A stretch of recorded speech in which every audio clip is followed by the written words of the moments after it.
Hi, it's Anna here from Astral Hygiene. Today I wanted to talk to you about our experience with care homes and in particular our experience in dealing with the IPC and the Care Inspectorate and really engaging with them and supporting our clients in terms of being there alongside our clients in the meetings with the Care Inspectorate and the NHS Care Homes Assurance team.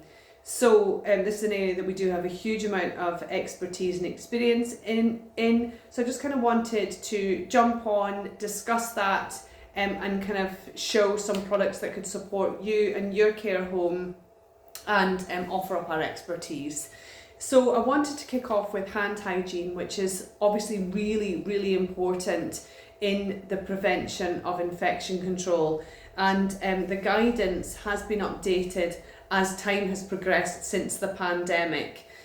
There were a lot of restrictions and a lot of things that stood in the way in terms of getting hand sanitizer, what the hand sanitizer needed to be made of, alcohol, non-alcohol. So now the guidelines have been updated since January 2024, and as long as your hand rub meets the required standards, which I am going to go into, it can either be alcohol or non-alcohol, which does suit kind of a range of different people, because some people just don't get on very well with alcohol hand rub because it does dry your skin out.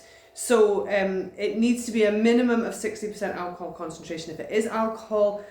However, both of the alcohol and non-alcohol hand rubs need to adhere to BSEN 13727, 1500, 13624 and 17430. So these are all breakdowns basically of 1500 and 17434, 17430 is basically, does this hand rub work on your hands in terms of eradicating bacteria and viruses in layman's terms. And 13727 and 13624 is basically, is it effective on bacteria and viruses on hard surfaces? The alcohol hand rub that we have here is 73% alcohol. It carries all of those accreditations, and it also carries 1276, which is food safe on a hard surface, and it also carries 14476, which is virucidal on a hard surface. So suspension tests, hard surface tests and hand hygiene tests, ours carries.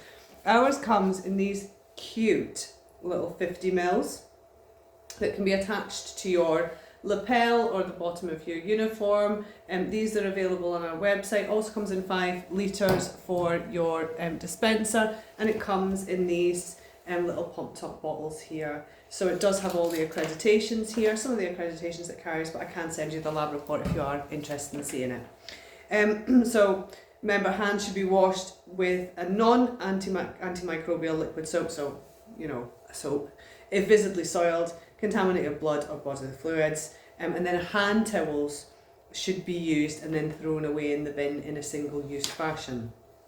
So in terms of PPE, personal protection equipment, we have sold that for a long time, and we sell things like nitrile gloves, which I've linked in the blog. These are good quality, you can pull them on and they don't rip, they last for a long time, but in a care environment they need to be single use. We also sell aprons, we also sell overshoes, we also sell mob caps for kind of catering, etc. environments. We sell masks, but we also sell the wider piece around uniforms that are embroidered, like my gilet here. So anything that you do need that is kind of uniform sort of style, with embroidery or without embroidery, we can do that. So I can send you a catalogue if you're interested in that. Cleaning and maintenance.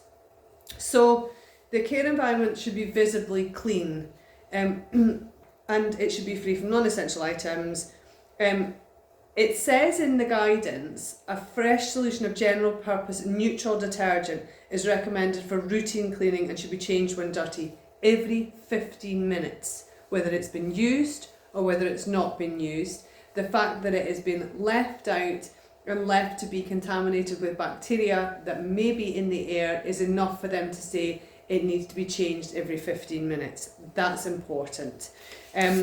The routine disinfection of the environment is not recommended, but 1,000 parts per million of chlorine solution should be routinely used on sanitary fittings. So the guidance basically says that you can either clean your areas, sanitary fittings or areas, with a neutral detergent, not disinfectant, a neutral detergent, and then with a chlorine product after, so for disinfection.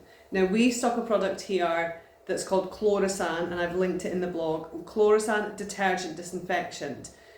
So Chlorosan is a chlorine solution that has detergent embedded in it. So what we do with our customers, our care home customers, is we just give them the Chlorosan.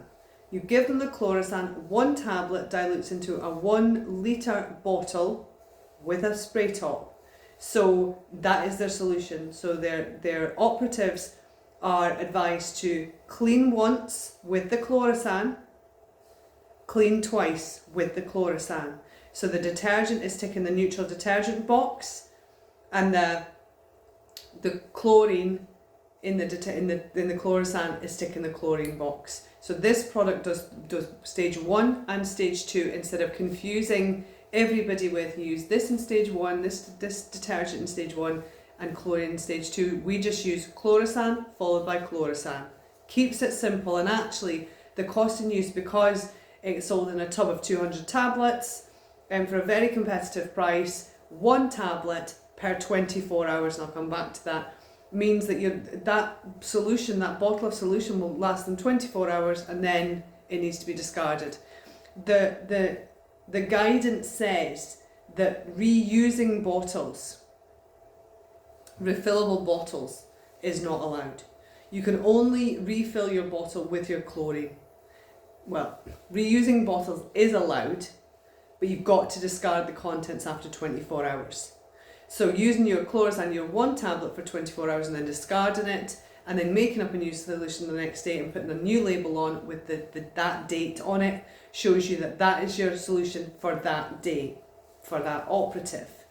So it's really, really low cost in use.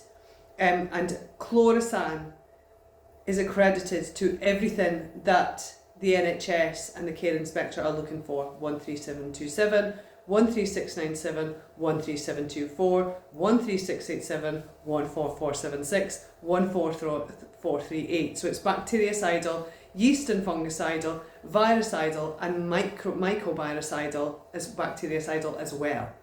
So it's going over and above, and it's really cost effective. That is being used across the NHS and the care sector in the UK quite a lot. What I would also say is that because of the restrictions that's been put on the care sector and the NHS with reusable bottles, and the need to discard the contents of your reusable bottles, that means that super concentrates are not appropriate for the NHS and for the care home sector in Scotland with these guidelines.